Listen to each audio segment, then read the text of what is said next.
Well, hello, science lines. Hello. This is definitely my worst costume ever. Hello, I am Lara. This is Theatre of Science. I am actually trained to teach physics to A level. I've got a first class science degree. I'm a trained qualified teacher. But I don't do that anymore in the classroom. I stream lessons for free into the internet. I stream an IGCSE physics lesson every week and an all ages lesson every week where I use my teacher training skills and I fuse the neurons in your brain. This isn't that though, is it? This is the Lego Storytime show where I wear a terrible, brilliant costume and we tell a story with Lego at the end, which is very tenuously related to the thing, and we do an activity. And we talk about something that you asked me to learn about. And this week, I've been learning about seal versus sea lion versus walrus. I hope you've enjoyed this week's terrible costume. It's so uncomfortable, I can't do it. Oh, I can't do it anymore. Ow, it's the hairband. Oh, that's better. Oh, it's the hairband. I just can't. I'll put the hat on and the tusks on again. And you know, don't you, what I was getting at there. Right, now, I don't usually like to start these lessons by just throwing a load of biology words at you, okay? We're supposed to be keeping it fun, right? But we have been talking a lot in our All Ages Oceans lessons about how animals are put into different groups by scientists to help understand how they evolved and things. And yeah, I'm sorry if this is quite a dry start to the lesson, but quite often when we look at different animals like this and we say like versus, it turns out to be really annoying because they're in totally separate groups. Don't get me started on red panda versus giant panda. Completely different. But this lesson's quite nice for me because sea lions and seals and walruses are actually all very closely related. They're sort of part of the same group of animals. So at the risk of being a little bit tedious biology about it, here's the thing that I put together to try and explain that. The animal kingdom is the kingdom that scientists put all the animals into, and it's split up into different groups. We've looked at this if you've done my oceans lesson about crustaceans. You've got animals that have got exoskeletons, etc. They're arthropods. Animals that have got soft bodies, they're mollusks. You got Nidaria, which are the animals with stingy tentacles. And you've got chordata, which we've talked about a lot before, because humans are in the group chordata. They've got a spinal cord and various other things like that.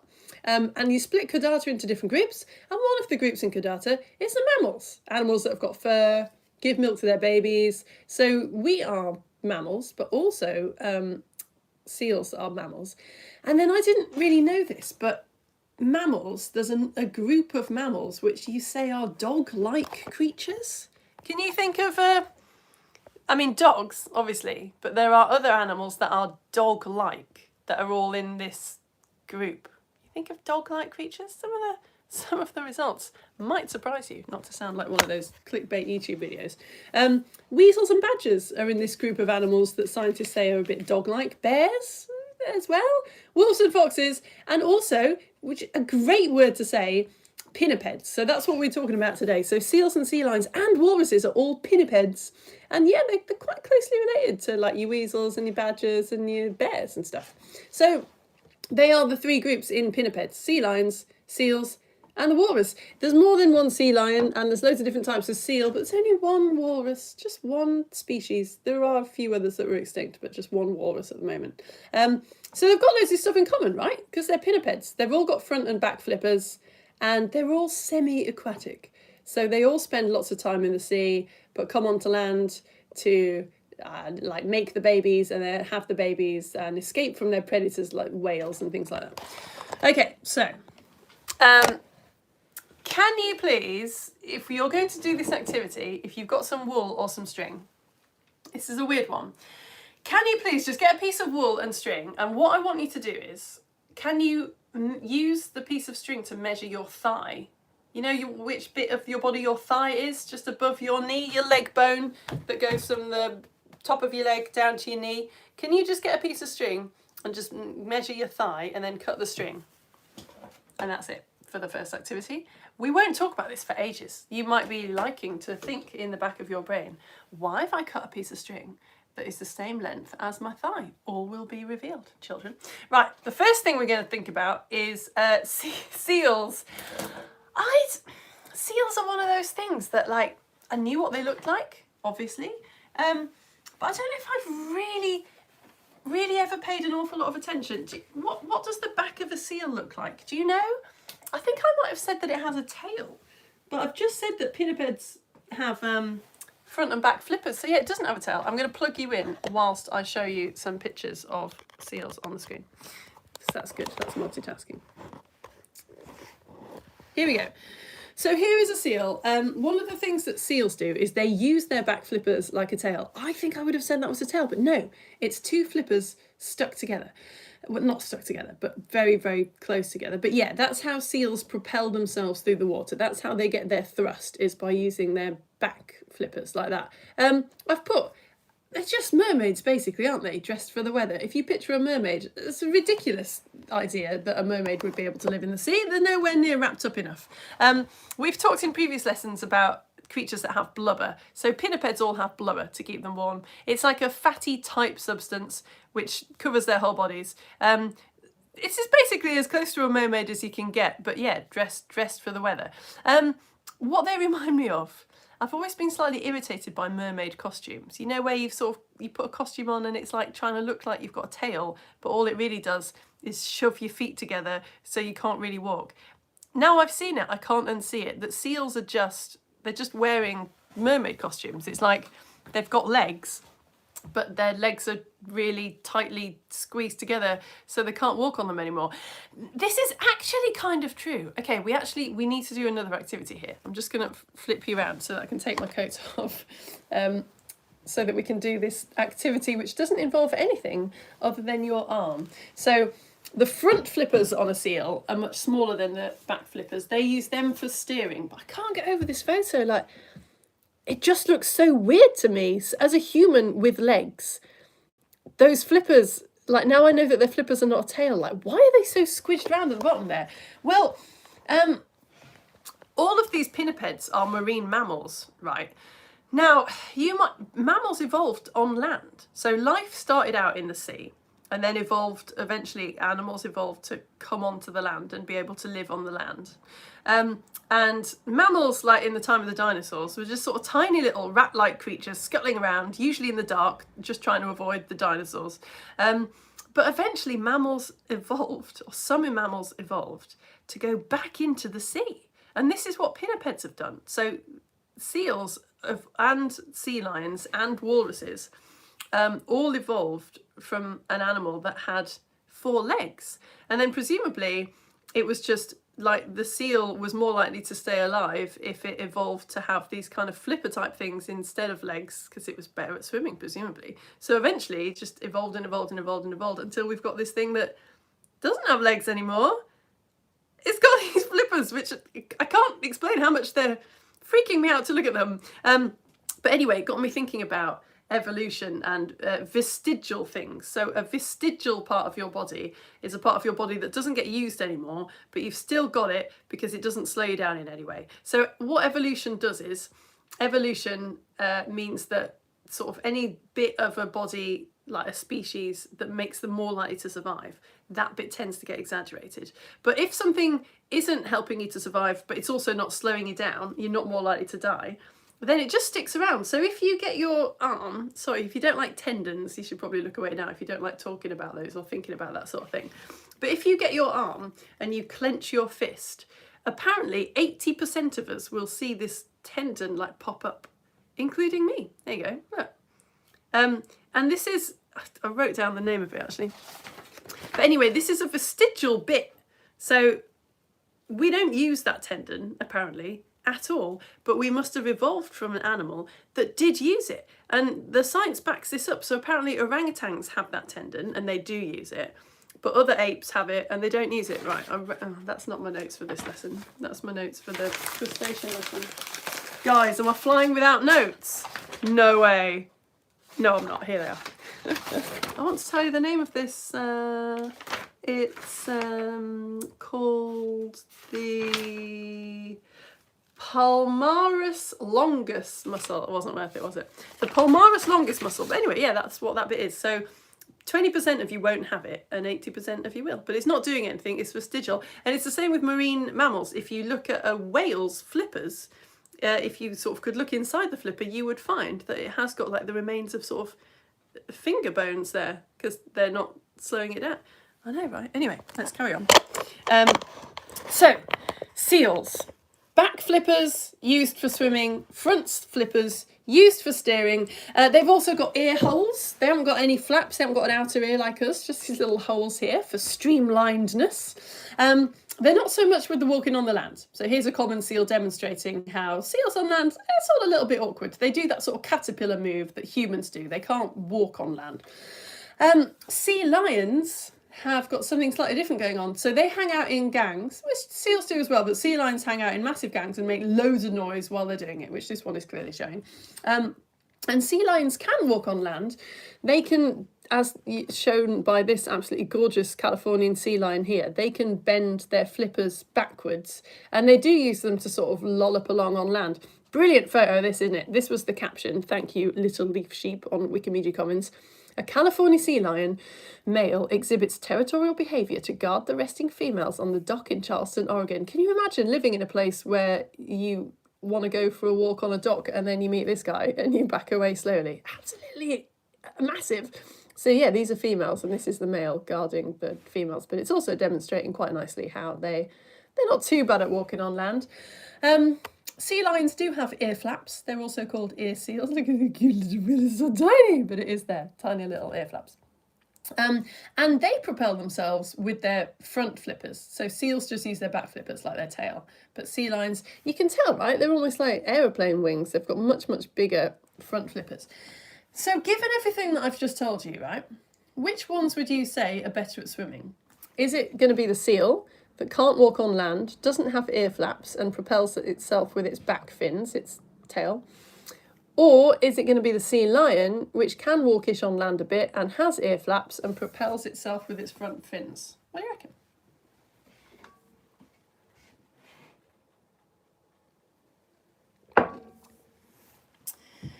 So I'd looked all this up and I thought, oh, okay, so definitely seals are going to be better at swimming because they've clearly, you know, like, why would they not be able to walk on land unless they were amazing at swimming? And they've got no ear flaps, so they've streamlined themselves, so they're going to be the strongest swimmers. But no, that is not true. I was very surprised to find that sea lions in general are actually slightly faster swimmers than seals are. I mean, they're both quite fast, but sea lions are generally faster.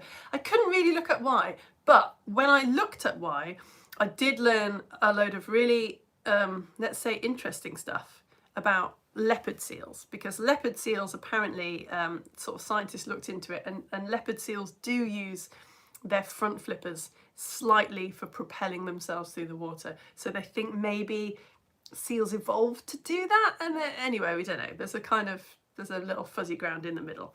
But yeah, I started reading about leopard seals. Now I knew a bit about leopard seals because every time you do a lesson as a science teacher about food chains, you end up getting to like, leopard seals eat penguins, which eat whatever, fish.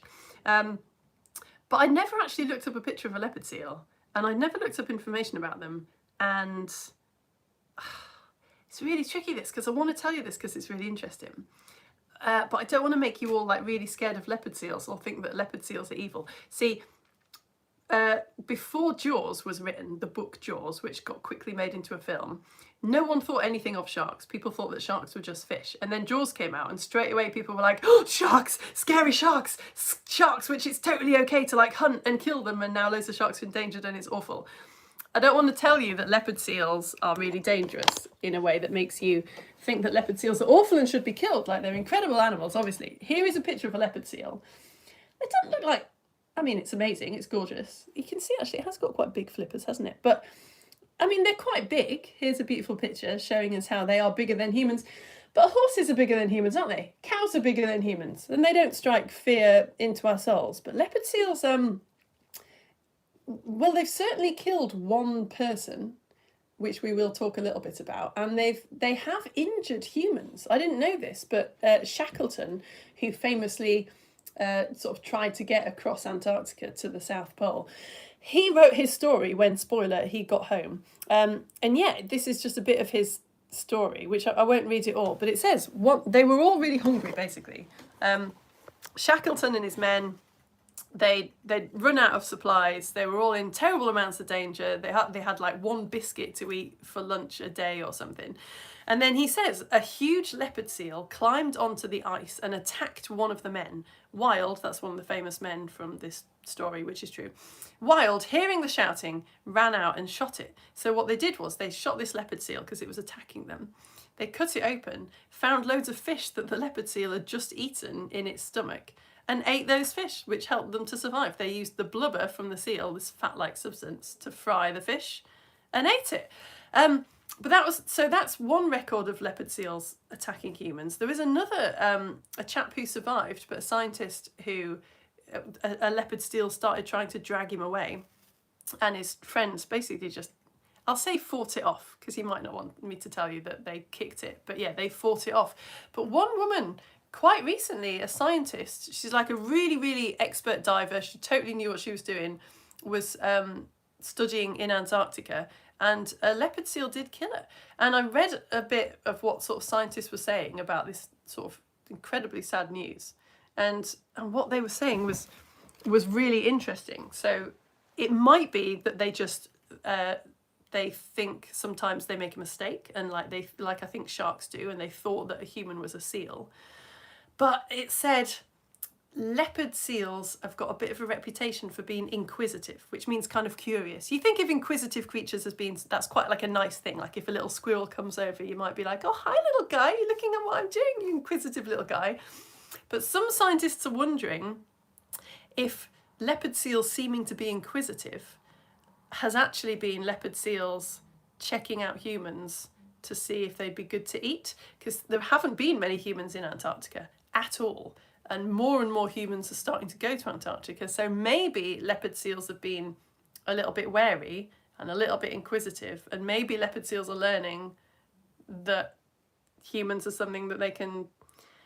I don't know. We don't know. But it's interesting, isn't it? Right? It's too interesting for me to not tell you. Okay, let's move on and go to happier things. Can you get... We're going to talk about walruses now. I think I can probably unplug you. Yeah, I will. There we go. Can you please get, if you're doing this with me, some of you have done this already, if you've been to my lessons about flight, we've done it a couple of times on Theatre of Science because I made it up and it's a really good activity. If you've never done it before, can you get some Lego bricks and just put them in a bowl of water? And I've got a little challenge for you. Here we go. What I want you to do is put some Lego bricks in water, and then can you get them to sink? Can you get these leopard seals? Can you get these Lego bricks to sink in water, please? This is your challenge. So like I say, some of you have already done this because we've done a whole module about flight and how things fly. I think this was in the very first lesson. If you've brought a cocktail stick with you, that would be useful. You're allowed to use your hands and you're allowed to use a cocktail stick. You can even try sticking them together if you like. If you think that will help, then by all means, put loads and loads of them together. But while I'm talking about walruses, have a little go at that. Cut out a piece of string the length of your thigh, and then all will be revealed, okay? Here we go. So walruses are massive. They are so big. Oops. Yeah, they're huge. Now, they have got a lot of blubber on them. They live in very, very cold places. We reckon that about half their mass is just blubber and skin, which is why I've put my enormous sort of polar bear coat on to talk about them today. The big, really, really big male walruses can weigh 2,000 kilograms. And that sounded like a lot. So I looked up what weighs 2,000 kilograms. And the internet said, a male walrus. And I went, thanks, internet, not that, something else. And it said, like a car. So a Ford Fiesta, right? Not a tiny car, not a mini, a regular sized car. A Ford Fiesta car weighs about 1,200 kilograms. A car weighs 1,200 kilograms, and a male walrus can weigh 2,000 What is that? I'm doing this like I'm trying to imagine lifting a car. So a female walrus could quite easily weigh the same amount as a Ford Fiesta. But yeah, about half of it is blubber to keep them warm, and skin. What else was I going to tell you? Oh, well, should we talk about... Oh, yeah, so they've got whiskers, which is obviously why my accurate costume is so accurate. They've got whiskers that are really sensitive, like a lot of animals' whiskers are, but they can tell the difference between shapes that are like 3 millimeters big. So if you imagine you had like a little square that was 3 millimeters big, and a circle and a triangle, the walrus would be able to tell which one was which. I don't think I would be able to do that with my clumsy human fingers. If you've cut a piece of wool, then what that activity was, I'll do some maths now. I'll do some maths on the board. So I looked up how long a walrus's tusk is, and the internet told me that a walrus's tusk was about 1 meter long. That's what it said. They can get up to 1 meter long. And I was like, well, how long is a walrus? So I looked up how long a walrus is, and I found out that walruses can get up to 3.6 meters long. So I thought, wow, that's like a large proportion of their body is tusk. I wonder if humans had tusks the same as walruses, how long the human tusk would be. So I was like, okay, how do I work out what proportion of the walrus's body is like the length of their tusk? So I did, what did I do? I did 1 out of 3.6. And then I did that times by 100 to get the percentage. So that came out as 27%. 27%!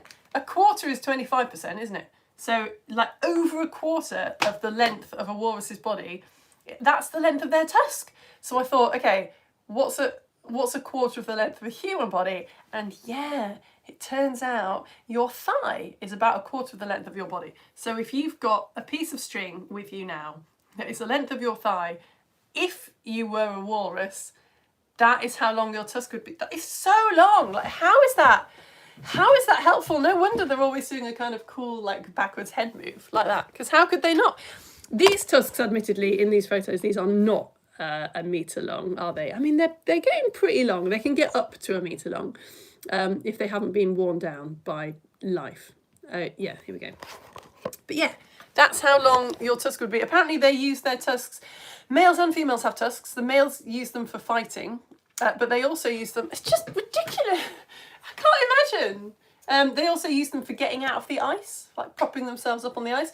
They could use them for digging holes in the ice. They don't use them, apparently, for like digging around for food. Scientists, because scientists are brilliant, have studied the markings on the side of the tusks and realised, oh no, we thought they might be digging around with them, but they're not, apparently. Right, what else? What else have I got here written about tusks and walruses, which is awesome, that I wanted you to know. We've done about how much they weigh. Oh yeah, your walrus is kind of a mashup, not correct biology, but it's a bit of a mashup between a sea lion and a seal. So walruses can do that backwards flipper move, so they kind of can walk on land. But they swim, apparently their movements are more like a seal when they're swimming, and also they do not have ear flaps. So yeah, like a combination of the two. Their tusks are actually elongated, it says here, canines, so you're sort of pointy teeth, because you're a mammal, you're a carnivore, which evolved eating meat, tearing up bits of meat.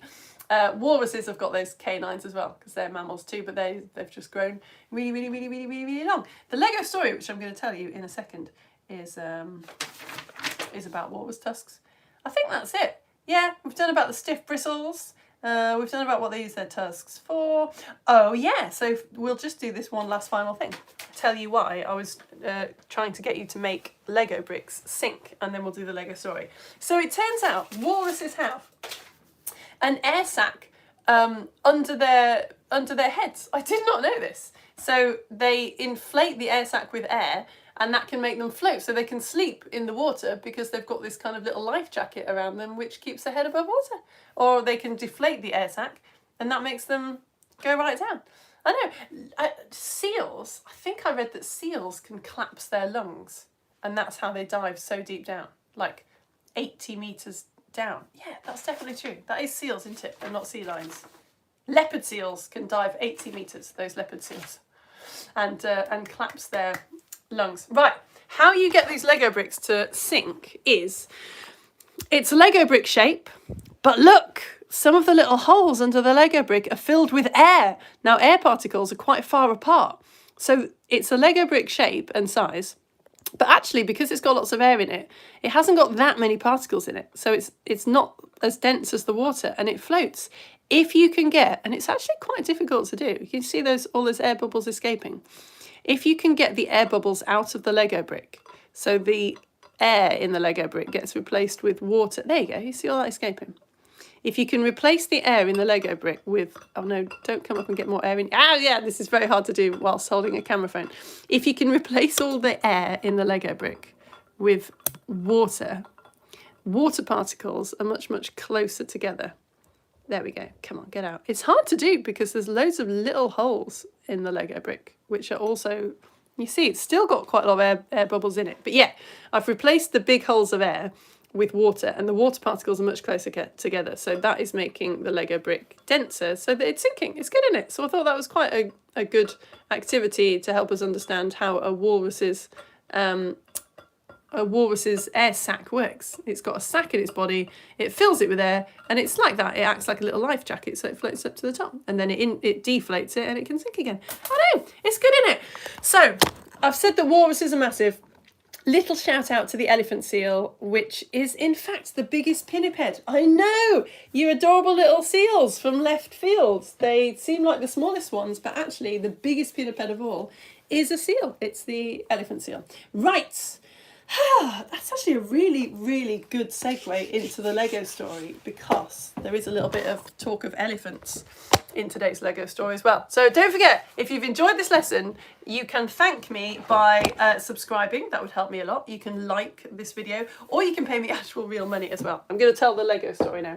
But if you've noticed that these shows take a phenomenal amount of work, I mean, it doesn't feel like work because I'm really enjoying myself. But if you would like to pay me for all this work, then if you go to my About section on YouTube, you will find a link to this website called Coffee, and you can send me a £5 a month, and that entirely pays my wages because there's enough of you. It's an amazing business model. Right, while you're thinking about that, let's do a story. There we go. Just roll my sleeves up so that I don't, you'll have heard that I've started knocking everything over.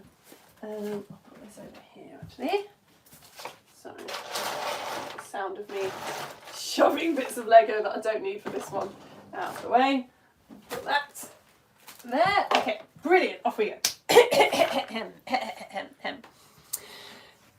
zoom you out a little bit actually. There we go. Chess. Love it, hate it, or just feel a bit towards it. You probably know what it is. Humans have been playing chess-like games for at least 1,400 years. Around India in the 1600s, a game called Chaturanga popped up where players had to pit 4 different armies against each other. So each player in Chaturanga had little carved soldiers on foot, little carved soldiers on horses, little carved soldiers on elephants, and soldiers with chariots as well. And eventually this game spread to Persia, and which is Iran today, and these pieces turned into, well, you can probably tell, the little soldiers that were on foot, they turned into pawns. The little soldiers on elephants, they got turned into the knights. The horses got turned into knights. The elephants, slightly less predictably, we think got turned into the bishops, and the chariots got turned into the castles. But yeah, originally this was supposed to be like the 4 different divisions of an army, all fighting each other. By the way, king in Persian is Shah, and mat means helpless. So we think that people would shout Shah mat when a king got into trouble, which is why we say checkmate today. So chess, as it became known, spread all over the world, and by the 1000s was very popular in Europe because it was a great way of practicing and showing off how good you were at war. About the same time as all this was happening, chess was becoming popular in Europe. Bear with me here. A Viking explorer called Eric the Red was getting kicked out of Norway. Ah, don't feel too bad. He'd killed someone, and the punishment in those ways was basically just get out and don't come back for 3 years. So Eric the Red, kicked out of Norway, went to explore nearby mysterious icy lands. And eventually he persuaded other people to come and join him in these mysterious icy lands. We think he persuaded them to come and join him by calling it Greenland, because he thought that Greenland sounded better than Iceland and that might make people want to come. I love that. So apparently that is the true story of how Greenland got its name. Anyway, these Greenland Vikings made lots of money, partly by hunting seals and turning their skins into rope, and partly by hunting walruses and carving their tusks into things that people might need, like crucifixes and chess pieces. And they sold all this stuff to other countries. So by the 1100s, these Greenland Vikings were making quite a lot of money from their pinniped sales, and were living really quite comfortably indeed. Now today, the Hebrides, which includes the island of Lewis, you might have heard of the Hebrides. We think of them as very much being a part of Scotland. But in these days, the 1100s, they were owned by Norway. So the people who lived here in the Hebrides and the island of Lewis, they were a mixture of Scottish and Scandinavian. Now, around this time, the 1100s, for reasons that we don't understand, someone, maybe a merchant who was planning to sell them, or maybe a rich leader who wanted to protect them, someone buries some chess sets, including many of these walrus tusk pieces, on the island of Lewis. What we do know for sure is that in 1831, someone found these chess pieces in a sandbank and discovered 79 chess pieces. There were 19 pawns, 13 rooks, 16 bishops, 15 knights, and 8 kings and 8 queens. They're between 3.5 and 10 centimetres high. Would you like to see them? Of course you would. So here's one of the knights from the Lewis chess pieces. They ride what Wikipedia describes as rather diminutive horses, which I think is a bit mean. I think that's a perfectly reasonably sized horse, and they hold gorgeous shields, as you can see. The rooks, here's a picture of a rook. They're so angry, some of them, that they're biting their shields. Here's a bishop, and here's a king, and a face-palming queen. I hear you, queen. In fact, can we just focus a little bit more on this queen? Look at this. From the 1100s. These are like, what, 800, 900-year-old chess pieces. I know that we know now that taking ivory from animals is incredibly wrong. But look at the detail on that. Absolutely stunning. If these look a little bit familiar, do some of these chess pieces look a little bit familiar? If you're thinking that, it might be because you've seen the film Harry Potter and the Philosopher's Stone, where replica Lewis chess pieces played the part of the wizard chess set. And they might have even got the colours right, apparently, because there's none on it anymore, but apparently when they were first discovered, they had traces of red dye on them, so the different sides of the Lewis chess pieces might have been shown by them being red and white. One of the chess pieces went missing for ages, and then in 2019 it turned out an Edinburgh antiques dealer had bought it for £5 in 1964 and not had a clue what it was. And then later on, when he died, his family found this chess piece in a drawer and didn't know what it was either, but eventually it sold at auction for £735,000. We don't know who bought it, but the rest of them are in the British Museum or the National Museum of Scotland. And what of the Vikings? Well, by the 1400s, the Vikings of Greenland had abandoned their homes, and nobody knew why. Until quite recently, when researchers at Cambridge University tested the DNA of the walrus tusk items available in Europe at the time, and found out that it all came from the same kind of walrus. So it seems like the Vikings might have been surviving on the money they made from their interesting walrus tusk items. And when walrus tusks started to get replaced with like elephant tusk, maybe their economy collapsed. It seems that killing animals for their tusks is a dangerous game. The end. I liked that one today, I have to say. Just enough weird bits for me. For me, I think that is my perfect Lego story time. You know, like not too complicated, bit of sand in there, really cool facts that nobody probably knew about a film that you'd probably seen. Skirt in the cupboard. Yeah, I'm taking that one. I like that one. Right, you lot. That is the end of my seal versus sea lion versus walrus Lego show. I hope that you enjoyed it. I've come all the way over here without my computer. I need to get my computer because I don't have any comments on my YouTube videos, as you will have noticed, but I always put a post up on my Facebook page when I'm live on YouTube saying that you can comment on Facebook and I'll read it out at the end. So don't worry, you've still got plenty of time. If you didn't know that, you can go over to my Facebook page if you like right now, if you've got a Facebook account, and leave a note on the top post where it says seal versus sea lion versus walrus, and I will say hello to you. And if you can't do that because you haven't got a Facebook account, well done you. That is absolutely the right answer. Facebook is not a very nice organisation, and if everyone commented, I'd be here until Thursday and I'd never get anything done. So if you're just like lurking and you can't comment, thank you, actually. Thank you and hello and thank you for watching and thank you for all your support. It's very much appreciated. Right, I will go over and see what this Facebook lot have said.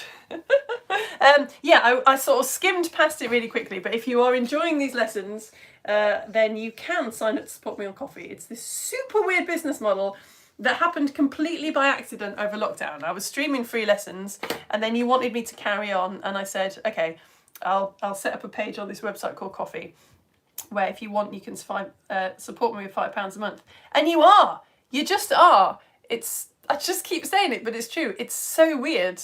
All of my lessons are free, all of them. This isn't like a sideline and I actually tutor people one-to-one. No, I'm trained to teach physics at A-level and this is now my full-time job. Look at me, I've got whiskers. This is my full-time job. The printouts are free. Everything's available on my website for watching for free. It's much easier admin-wise for me. I just make everything free, say, pay me if you can, and then you do. So yeah, go to my Coffee page. It's in the About section. The link is in the About section of my YouTube channel, or it's at the top of my Facebook page, or it's all over my website where you get the free printouts. And yes, it is, well, it's not much appreciated. It's a completely phenomenal, life-changing thing that people are paying me, even when they don't have to. And I send you nice things to say thank you. I feel like I've talked enough, so I'm not going to bang on about it. But if you sign up with £5 or £6, you get 1 or 2 past issues of my Theatre of Science magazine, which I write, which is, frankly, brilliant. I just wish that I could write it faster and give it to you more often. But if you sign up, you get a past one, and then you're on the list to get it when it finally arrives. And I'll send you some rainbow glasses as well that make you see rainbows. They're totally awesome. If you do sign up to support me, make sure you message me on Coffee to say how many children you've got so that I can send you enough rainbow glasses for all of them. All right. Jack, I've just come across your comment. Like, your table looks like my desk. Yeah. Hello, Toby. Oh, come on, watching me for the second time this morning. I like the film SEAL Team, but the animated characters have ear flaps. Really? I need to look this up. I've never heard of SEAL Team. SEAL Team, drama series. Oh. Oh, wait, the animated... Oh, I see, but they're humans, right? They're not... What are you talking about? The animated... But they animated humans. SEAL Team animated, I must know. Oh no, are they actually seals in the... Oh yeah! So there's a film called SEAL Team, which is a PG, and a lot of them are wearing hats, unfortunately, so I can't quite see whether they have ear flaps or not. Oh, that's really interesting. Yeah, it's impossible to tell because they've all got cool hats on. I should show you what I'm seeing. Just come on to Rotten Tomatoes to look at SEAL Team. Yeah, that's right. Oh, you're absolutely spot on. Yeah, that is a seal. That is a... Oh yeah, little ear flaps. You're so right. They are. I mean, some people call sea lions eared seals, I suppose. So it could be like brackets eared, brackets SEAL Team. Yeah. Wow, good spot. Is that a walrus? Has that got like little... Anyway, yeah, totally. Really, really well spotted. I love that sort of thing. Okay, anyway, right. Jack, better get back to these comments from everyone. Jack, I'm loving the state of your desk. That is brilliant. Oh, here we go. Did you know that the walrus's scientific name is yeah, see, this is one of those words that I read a lot and my brain just went blah blah blah blah. Odobenus rosemarus. I didn't, but I did some research while watching. Nice, I like that. Research while watching, yes. Thank you, because I didn't actually, or I did, but I hadn't paid any attention to it. Edmund is interested in today's Lego story. He is a keen chess player. Edmund, that doesn't surprise me. You've clearly got like a very analytical brain, right? Yeah, I'm not surprised to hear that you play chess.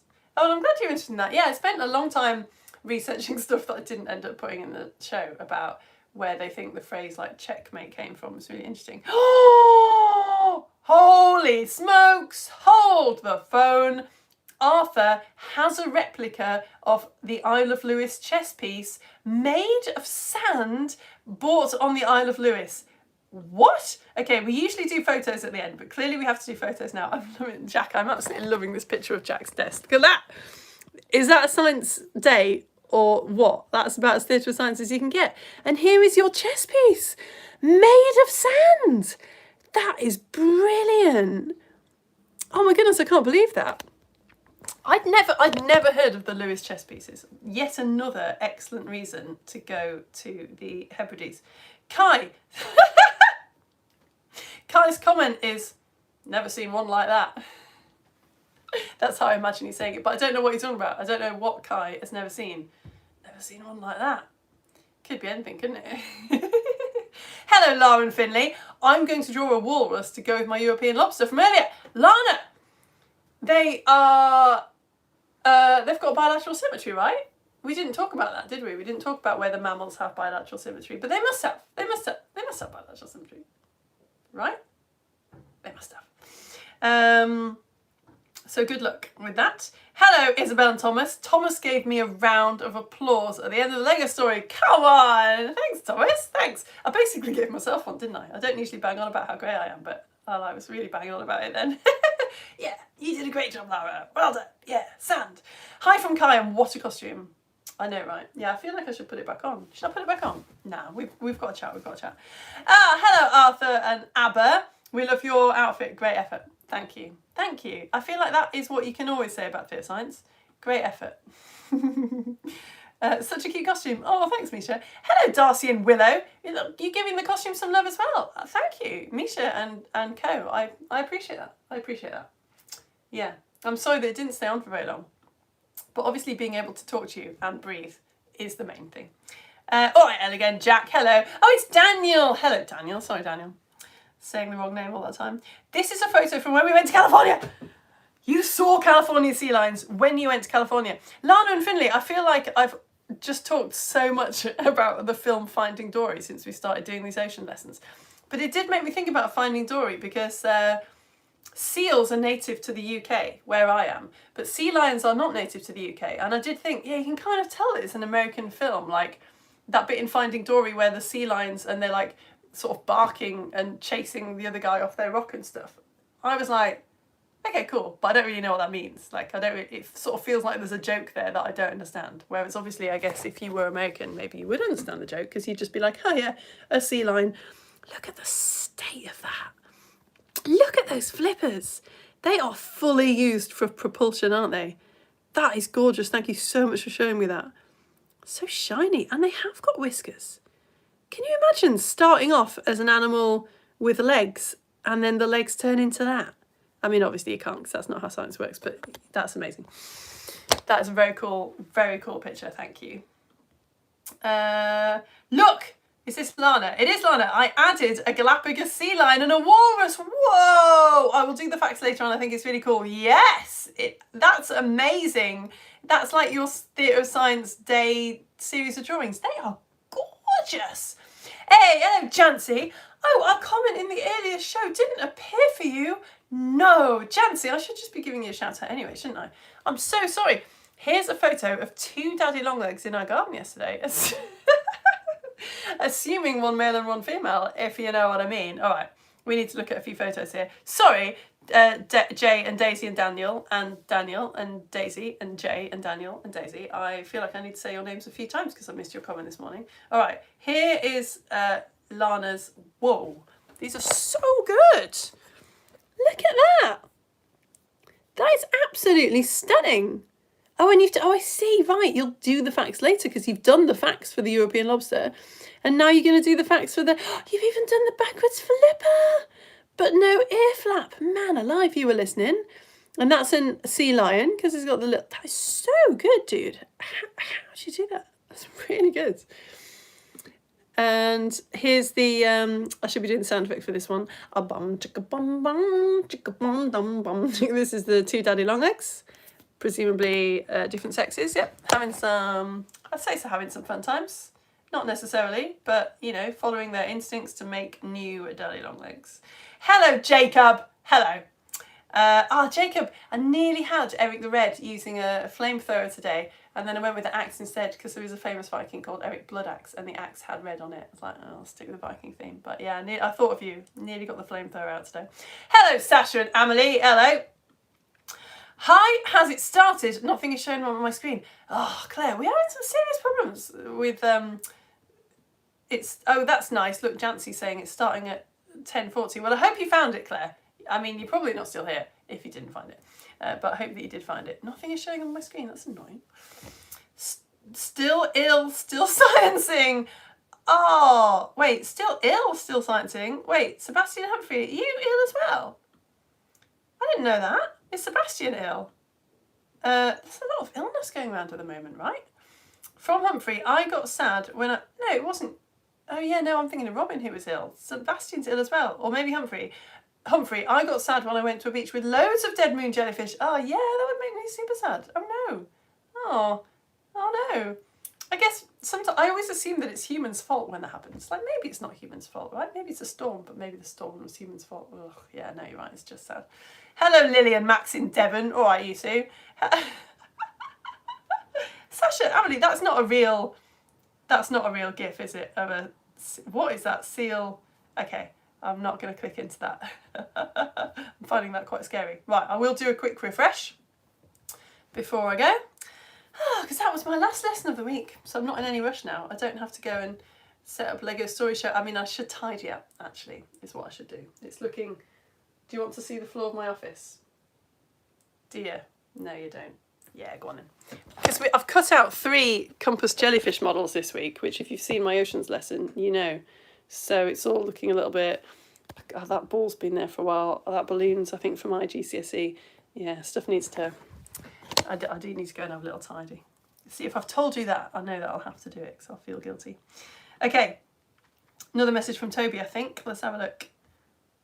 Let's go to the newest comment. Oh yeah, Toby has replied. What? Oh, this is doing weird thing. Oh no! Oh, wait, here we go. So Orkney says, I live on the Isle of Scilly, and when I was 7, Wally the walrus arrived to the beach by my house. What? I went on a kayak with my dad, and Wally came out of the water and looked me straight in the eye and roared at me. A moment I will never forget. Yeah, I would say so. What? Holy smokes. All right, let's have a look at Wally the walrus. What? This is actually just a photo that you took of a walrus that visited you. What? Wow. Okay, so yeah, the whiskers. Oh, I see. Yeah, there's its eye. No ear flap, just an ear hole. Checks out. Tiny little tusks. That's so cute. Loads of whiskers, actually. That's really nicely showing how many whiskers they've got that are really sensitive. That's amazing. Man alive. This is so much more interesting for me than looking up like a really high-res, like scientific photograph of an animal that experiences that you have actually had. Toby, what are you saying? Ah! If you watch the trailer for the film, it's more obvious. Oh, right, okay, thank you. I will look at that later. Aurelia did this picture on her computer while waiting for the Lego show. What? Aurelia, is it good then that I make you wait 10 minutes because you end up being ridiculously creative and do... Whoa, that is beautiful. Look at that. Look at that jellyfish. Oh, do you know, I'm quite enjoying the fact that the Lego shows are sort of flowing side by side with the lessons at the moment. Although, that said, next week's lesson... I'm not sure what it's going to be, but we need to start doing Halloween themes. So I'm going to have to do witches, although that's going to take a lot of work because I want to get that right. Witches and maybe zombies or ghosts or Something like that. But yeah, we need to start on Halloween next week. Probably your best costume ever. No. Jackson. Steady. Whew. Big claim. Thank you. Thank you very much. Thank you. Right, I think that's everybody. Although, yeah, like Jancy found out, there's Sashwin Amelie, there's Isabella Thomas, there's Ali again. Yeah, Facebook is not so great at showing me all of the comments. There's Lana and Finley, there's Daniel. All right, Kai. There's the Daddy Longlegs.